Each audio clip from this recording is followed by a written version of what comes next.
बिस्मिल्लाहिर्रहमानिर्रहीम। अस्सलाम वालेकुम स्टूडेंट। एक्सरसाइज 17.3 का क्वेश्चन नंबर 7 है। जी स्टूडेंट्स, अगर आपने मेरा चैनल सब्सक्राइब नहीं किया काइंडली सब्सक्राइब कर दें और साथ ही बेल आइकन पर क्लिक कर दें ताकि हर आने वाली न्यू वीडियो आप तक पहुंच सके। क्वेश्चन नंबर 7 हम स्टार्ट करते हैं। ठीक है, क्वेश्चन नंबर 7 में आपको बोल रहे हैं construct a triangle having base 3.5 centimetre. सबसे जो नीचे वाली लाइन होती है उसको हम बेस कहते हैं।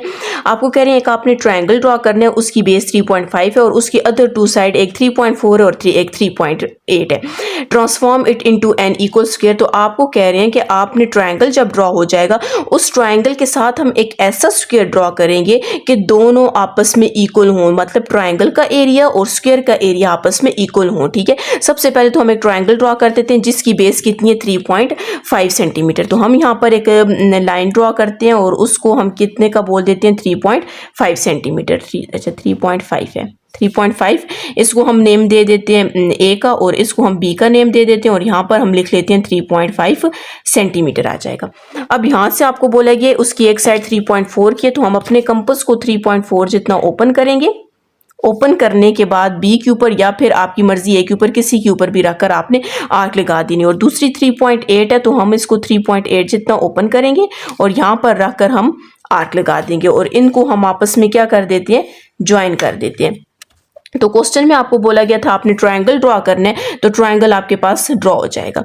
अब हमने आगे क्या करना है, स्क्वायर ड्रॉ करना है। अब स्क्वायर कैसे ड्रॉ होगा, सबसे पहले तो आपने सी से एक ऐसी लाइन लगानी है जो आपके पास पैरेलल हो, किसके, ए बी के। सी से हमने एक ऐसी लाइन लगा दी जो आपके पास पैरेलल किसके, ए और बी के आ जाएगी। जब हमने लाइन बोल दिया तो आपने इसकी साइड पे एरो लगा देनी है। ठीक है, हम लाइन ड्रॉ करने, आपने एक लाइन ड्रॉ कर ली।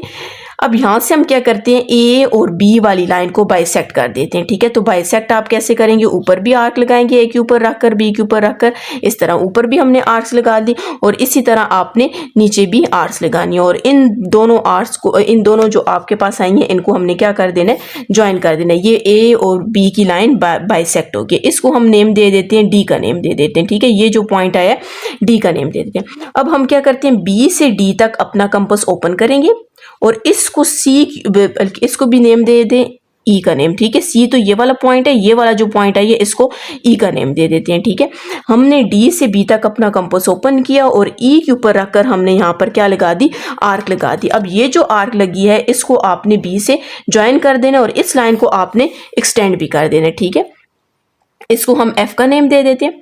अब आपके पास ये जो हमने ओपन की थी डी से बी तक, इसको अब एफ के ऊपर भी रख के आर्क लगानी है। ठीक है, पहले हमने इसको जब ओपन किया था ई के ऊपर रख के आर्क लगाई थी, एफ लाइन ऊपर तक एक्सटेंड कर दी थी। ठीक है, अब हम इसको एफ के ऊपर रख कर भी यहाँ पर क्या लगेंगे, आर्क लगाएंगे। इसको हम किसका नेम दे देते हैं, जी का नेम दे देते हैं। ठीक है, ये आपके पास जी आ जाएगा। अब हमने क्या करना है, इस जी और बी वाली लाइन को हमने बाइसेक्ट करना है। ठीक है, बाइसेक्ट करेंगे तो जाहिर है इधर आर्ट्स आएंगी और इधर आर्ट्स आएंगी, तो हम यहाँ पर क्या कर देते हैं, आर्ट्स लगा देते हैं। एक इधर लगा ली और एक इधर लगा ली। इसी तरह हमने इस साइड पे भी आर्ट्स लगानी है। ठीक है, ये आर्ट्स लगा ली और इसको हमने क्या कर देना, आपस में ज्वाइन कर देना है। ये ज्वाइन हो जाएगा। ठीक है, आपके पास ये आ जाएगा, ये एफ पॉइंट ये वाला है। ठीक है, इसको हम एच पॉइंट बोल देते हैं, ये वाला जो एच आ जाएगा। ठीक है, अब आपने अपने कंपास को एच से लेकर बी तक या एच से लेकर जी तक ओपन करना है। ओपन करने के बाद यहाँ से हमने क्या कर देना है, एक सेमी सर्कल ड्रॉ कर देना है। ठीक है, ये सेमी सर्कल आपके पास इधर बी तक आना चाहिए। अच्छा, ऊपर से थोड़ा सा,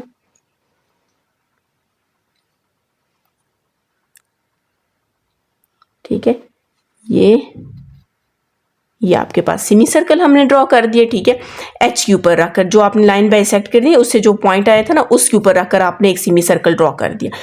अब आपके पास ये वाली जो लाइन, जो हमने लाइन को एक्सटेंड किया था, ठीक है, जो लाइन एक्सटेंड हुई थी वहां से लेकर यहाँ तक आपने मेजर करना है। ठीक है, जब आप लोग स्क्वायर और रेक्टेंगल ड्रॉ करते हो उसका इस साइड वाली ऊपर वाली साइड पे बनता है, लेकिन जब आप ट्रायंगल और स्क्वायर का बनाते हो वो इस साइड पे आपके पास बनेगा।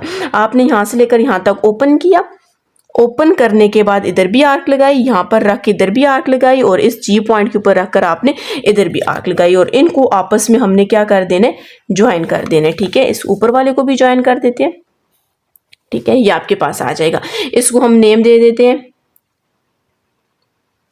एच तक दिया हुआ है, इसको आई का नेम दे देते हैं और इसको के का नेम दे देते हैं। तो ये आपके पास क्या बन जाएगा, ये आपके पास ट्रायंगल है और ये आपके पास स्क्वायर बन जाएगा। तो आपको अगर इस ट्रायंगल का एरिया, स्क्वायर का एरिया कैसे, इसका तो बेस इंटू एल्टीट्यूड होता है, आप इसका एरिया उस तरह मैयर कर रहे हैं। अगर उस तरह मैयर नहीं करते तो साइड्स को मैयर करके उस तरह भी फाइंड कर सकते हैं। और इसका एरिया आप कैसे फाइंड करेंगे, लेंथ का स्क्वायर, कोई एक लेंथ मैयर कर लें उसका स्क्वायर करें तो दोनों का एरिया इक्वल आएगा। लेकिन क्वेश्चन में आपको ये नहीं बोला गया कि आप इनको मैयर भी करना है, आपको सिर्फ क्वेश्चन में ये कहा गया कि आपने एक रेक्टेंगल ड्रॉ करना है और एक स्क्वायर ड्रॉ करना है।